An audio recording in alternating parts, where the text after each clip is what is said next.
नमस्कार, जय हिंद। आप सभी का स्वागत है आपके अपने चैनल पे जहाँ पे हम लोग बात कर रहे थे हमारा एक सेशन बहुत ही बड़ा।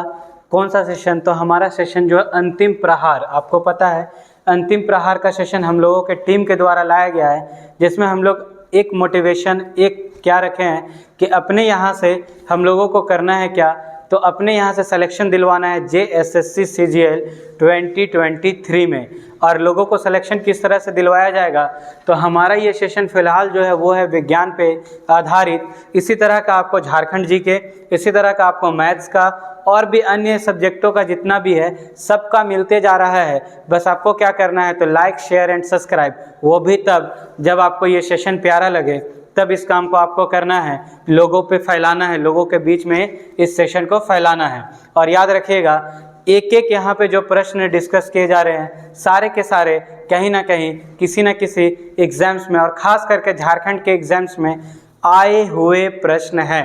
इट मीन्स सारे प्रश्न आपके इम्पॉर्टेंट हैं। और किसके लिए इम्पॉर्टेंट है, तो हमारे JSSC CGL 2023 के लिए। तो ये हमारा विज्ञान का प्रश्न है। इसी तरह लगातार आपको सारे सेशंस मिल रहे हैं, तो आपको एक चीज़ करना जरूर है, क्या? शेयर एंड सब्सक्राइब चैनल को, अगर आपको अच्छा लगे तब। तो ये हमारा जो सेशन है फाइनली आप सामान्य विज्ञान के ऊपर आपको दिखेगा आधारित, जिसके 20 प्रश्न, ये 20 प्रश्न हमारे इस नौकरी को दिलाने में बहुत ही महत्वपूर्ण जो है योगदान या फिर बोलिए भूमिका निभाएगा। इसलिए सारे प्रश्नों को करना है। और प्रश्न हमारा स्टार्ट होता है 71 नंबर से। कहता क्या है? सर्किट में बिजली के प्रवाह का पता लगाने हेतु निम्नलिखित में से किस उपकरण का प्रयोग किया जाता है? तो ये हम सबको पता है, ये कॉमन बात है। क्या कॉमन बात है? अगर हम लोग बिजली की बात करें, बिजली यानी कि यहाँ पे कह सकते हैं करंट, आपको पता है करंट को कहते हैं बिजली। और यहाँ पे उपकरण का बात हो रहा है, उपकरण यानी कि हम कहते हैं डिवाइस या फिर इंस्ट्रूमेंट। तो जब हम लोग बिजली मीन्स करंट फाइंड करने वाली डिवाइस की बात करेंगे तो वो हमारा होता है क्या? तो आपको पता होगा वो होता है आपका आमीटर। क्या होता है? आमीटर। लेकिन जब आप ऑप्शंस पढ़ोगे ना तो आपको दिखेगा गैल्वेनोमीटर, एनेमोमीटर, बैरोमीटर और एक प्यारा सा ऑप्शन है लैक्टोमीटर। आमीटर तो कहीं है नहीं। तब हम लोगों को क्या कॉन्सेप्ट याद रखना होगा कि जब हम लोग बड़े करंट को मतलब लार्ज करंट को फाइंड करते हैं तो हम लोग आमीटर का यूज़ करते हैं। और जब करंट हमारा बहुत ज़्यादा स्मॉल हो जाए तो हम लोग एक डिवाइस का यूज़ करते हैं। और उस प्यारा सा डिवाइस का नाम क्या है? तो उस प्यारा सा डिवाइस का नाम है सर गैल्वेनोमीटर, यानी कि ऑप्शन ए इस प्रश्न का सही उत्तर हो जाएगा। अब देखिए सारे ऑप्शंस को यहाँ पे डिस्कस करेंगे। और आपको अगर लगातार अच्छा लग रहा है तो जरूर शेयर जरूर करें, लोगों के बीच, दोस्तों के बीच इस सेशन को शेयर जरूर करें। ये दोनों के लिए कारगर है, मीन्स हिंदी मीडियम और इंग्लिश मीडियम हम लोग चलने वाले हैं बाइलिंगुअल। देखिए दूसरा ऑप्शन है एनीमोमीटर। तो एनीमोमीटर का यूज़ जो है ना हम लोग वो विंड स्पीड को फाइंड करने के लिए करते हैं। अगर हम लोगों को विंड का स्पीड जानना हो तो एनीमोमीटर का यूज़ करेंगे। और बैरोमीटर हम लोग कहते हैं एटमॉस्फेरिक प्रेशर, यानी कि हम लोग कहेंगे वायुमंडलीय दाब को, अगर दबाव को अगर पहचानना हो या फिर उसको फाइंड करना हो तो हम लोग बैरोमीटर। और लैक्टोमीटर तो हम लोग कहते हैं प्योरिटी ऑफ मिल्क, यानी कि दूध की शुद्धता अगर जांचनी हो तो लैक्टोमीटर का यूज़ कर लेते हैं। ये हम लोगों को याद था। अब इतना करने के बाद हम लोग अगले प्रश्न की ओर निकल चले। हमारा अगला प्रश्न है प्रश्न संख्या 72। कहता क्या है? निम्नलिखित में से कौन सा कथन न्यूटन के गति के तीसरे, यहाँ पे देखिए तीसरे नियम के लिए सही है? ऐसा कहता है हमारा प्रश्न। तो देखिए लिखा है पहला क्या, तीसरा नियम देखना, बल एक ही निकाय पर लागू होगा। तो देखिए बल की तो बात करते हैं, बल का जो हम लोगों को परिभाषा है वो हम लोगों को न्यूटन के दूसरे नियम से मिलता है, आपको पता होगा। तो यहाँ पे एक ही निकाय क्या है, एक तरह का स्टेटमेंट थोड़ा मैं आपको बता दूं तो हम लोग बचपन से सुनते हैं every action has equal and opposite reaction.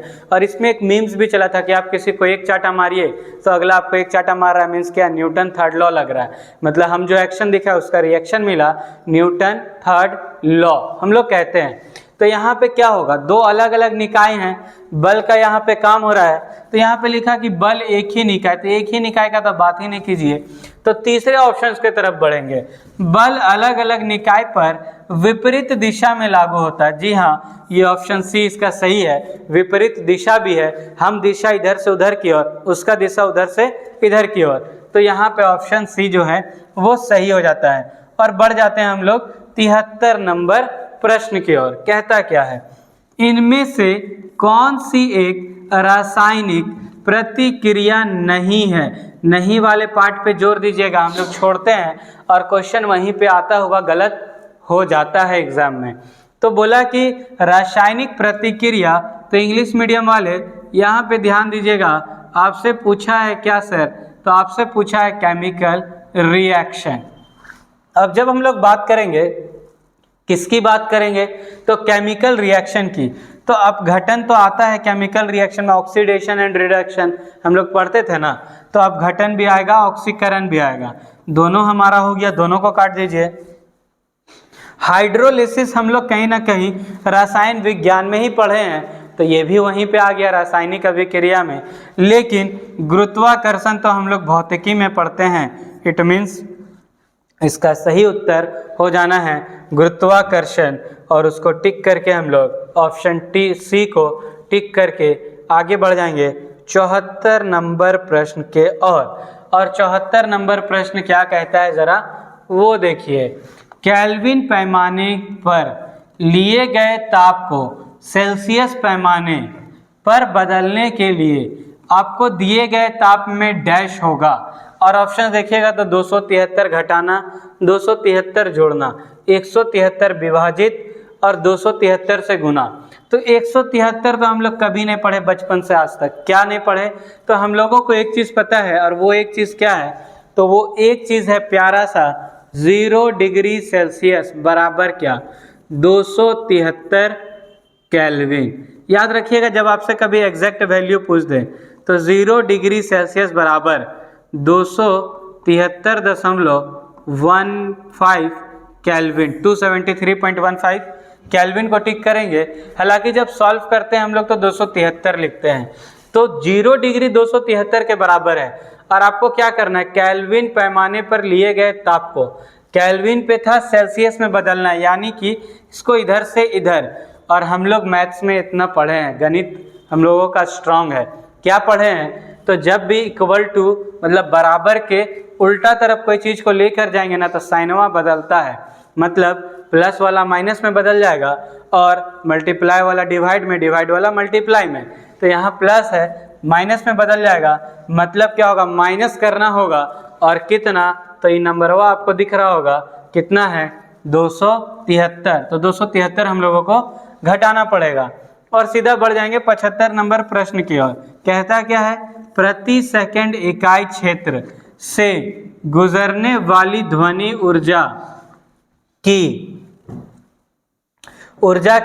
यहाँ पे कुछ लिखा है जो दिख नहीं रहा है साफ साफ, आगे देखते हैं। ऊर्जा की डैश को क्या कहा जाता है, तो प्रति सेकंड इकाई क्षेत्र से गुजरने वाली ध्वनि की, यहाँ पे कुछ तो है जो क्लियर नहीं कर रहा है इस क्वेश्चंस को। हालांकि जब हम लोग बात करते हैं प्रति सेकंड इकाई क्षेत्र से गुजरने वाली ध्वनि ऊर्जा, तो उसकी मात्रा अगर यहाँ पे होगा तो उसकी मात्रा को अगर हम लोग कहें तो उसी चीज़ को हम लोग एक और नाम देते हैं, और वो नाम हमारा हो जाता है तीव्रता। तो हम लोग उसको क्या कहेंगे, तीव्रता। आपको याद रखना है इसका सही उत्तर तीव्रता, अगर वहाँ पे मात्रा है तो बन जाएगा। और अगले प्रश्न की ओर निकल चलेंगे। अगला प्रश्न हमारा है प्रश्न संख्या 76, 76। क्या कहता है हमारा प्रश्न संख्या 76, निम्नलिखित वैज्ञानिकों में से किसने स्थिर अनुपात के नियम प्रतिपादित किया था। तो आपको याद रखना है, हम लोग पढ़ते हैं लॉ ऑफ केमिकल कॉम्बिनेशन, उसमें दो होता है, एक आपको दिख रहा है स्थिर अनुपात के नियम, और एक होता है law of conservation of mass, इसको कहते हैं हम लोग लॉ ऑफ कांस्टेंट प्रोपोर्शन जो यहाँ दिया हुआ है, और एक होता है law of conservation of mass जिसको हम लोग क्या कहेंगे, तो उसको हम लोग कहते हैं संरक्षण किसका, तो द्रव्यमान का। तो द्रव्यमान का संरक्षण जो कि दिया था एंटोनियो लुविशियर ने, ये ऑप्शन ए में दिख रहा है। लेकिन ये जो है लॉ ऑफ कांस्टेंट प्रोपोर्शन जो कि है स्थिर अनुपातों के नियम, ये दिए थे हमारे प्यारे साइंटिस्ट जोसेफ फ्रॉस्ट। तो इनका नाम हो जाएगा जोसेफ फ्रॉस्ट। वो टिक करके आगे बढ़ जाएंगे, याद रखना है आप लोगों को। देखिए यहाँ पे मैं इंग्लिश और हिंदी दोनों बता रहा हूँ और कोशिश कर रहा हूँ कि ज़्यादा लिखा ना जाए, कि हमारा वीडियो लंबा ना हो जाए, तो मैं ज़्यादा बोलकर समझाने की कोशिश कर रहा हूँ, आपको कोरिलेट भी करना है। अगला है 77, निम्नलिखित में से किस वैज्ञानिक ने सुझाव दिया था कि तत्वों के प्रतीकों का निर्माण तत्व के नाम के एक या दो अक्षरों से किया जा सकता है। और इस तरह का हम लोग यूज़ भी करते हैं मॉडर्न पीरियोडिक टेबल जब देखते हैं तो एलिमेंट जैसे हाइड्रोजन तो H ले लेते हैं, हीलियम तो He ले लेते हैं, लिथियम तो Li ले लेते हैं। तो इस तरह का हम लोग तत्व का देखते हैं, उसका नाम से लिया गया अक्षर, एक दो अक्षर को। तो ये बताया कौन था? तो वो महान साइंटिस्ट जो थे उनका नाम था जे बर्जिलस।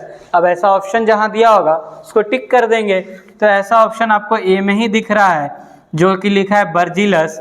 तो उनका पूरा नाम आपसे पूछ दे तो जे बर्जिलस, उन्हीं के द्वारा बताया गया है। टिक कीजिए और सीधा आगे बढ़ जाइए अगले प्रश्न की ओर।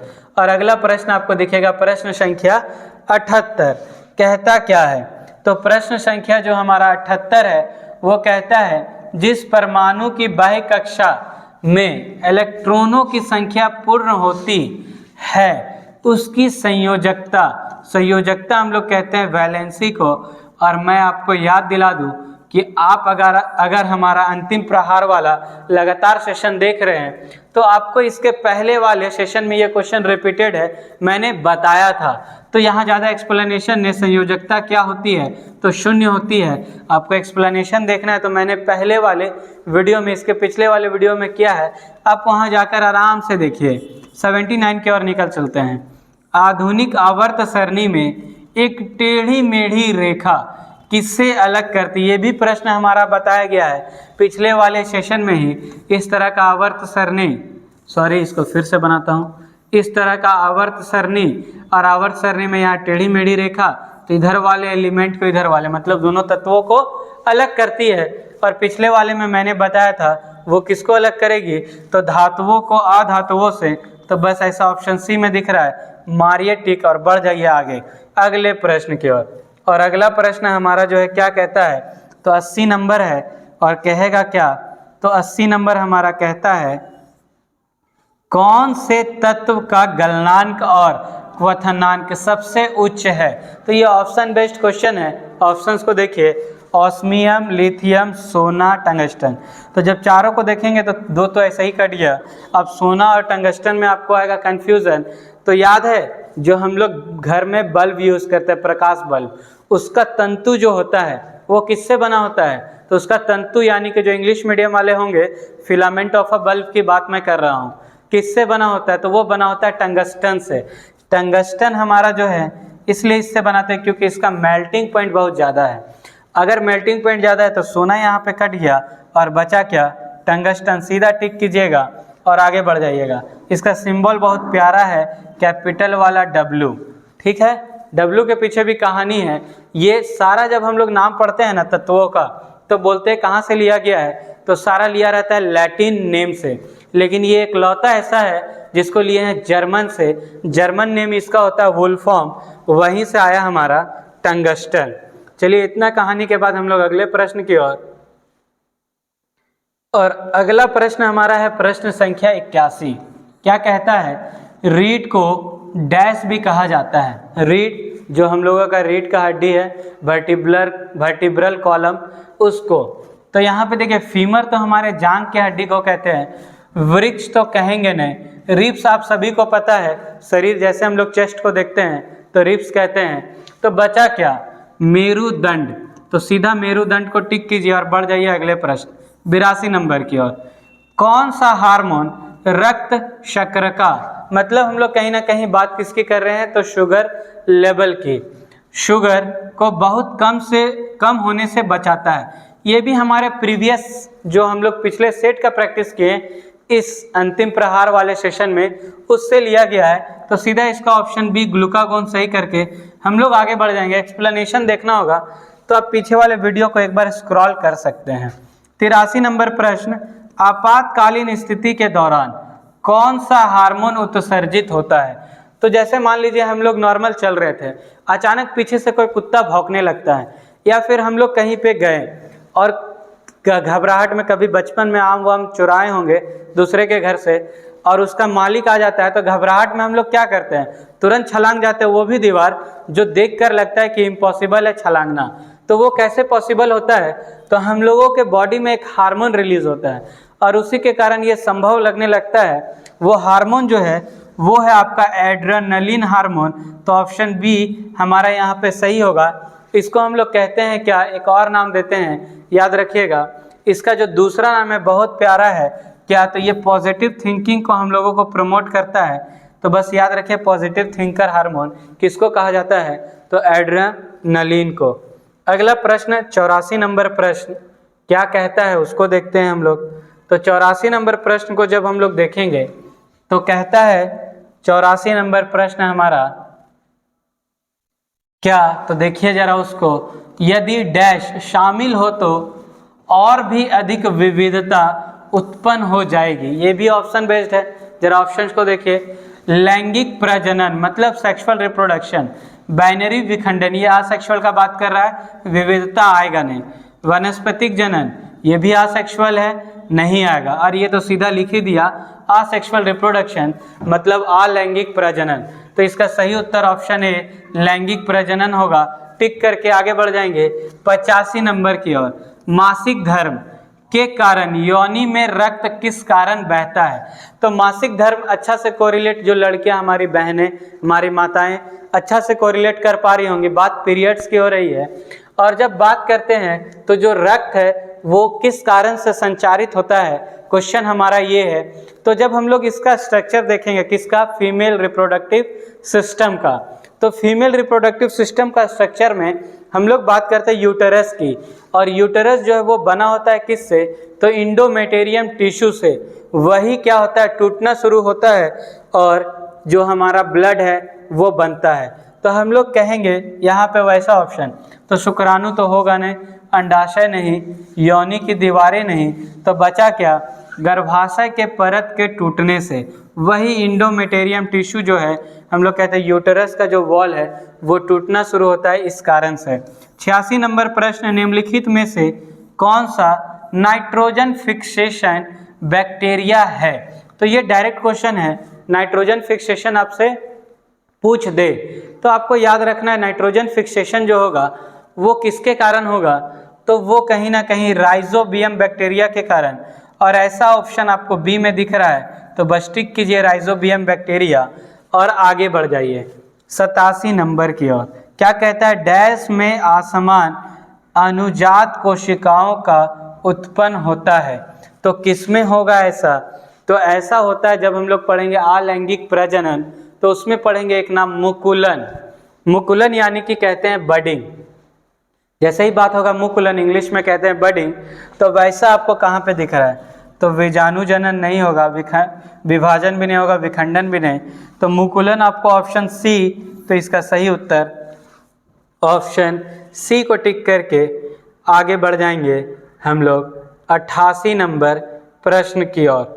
और 88 नंबर प्रश्न क्या कहता है, निम्नलिखित में से कौन सा भाग वनस्पतिक जनन में हिस्सा नहीं लेता है? याद रखिएगा नहीं लेता है।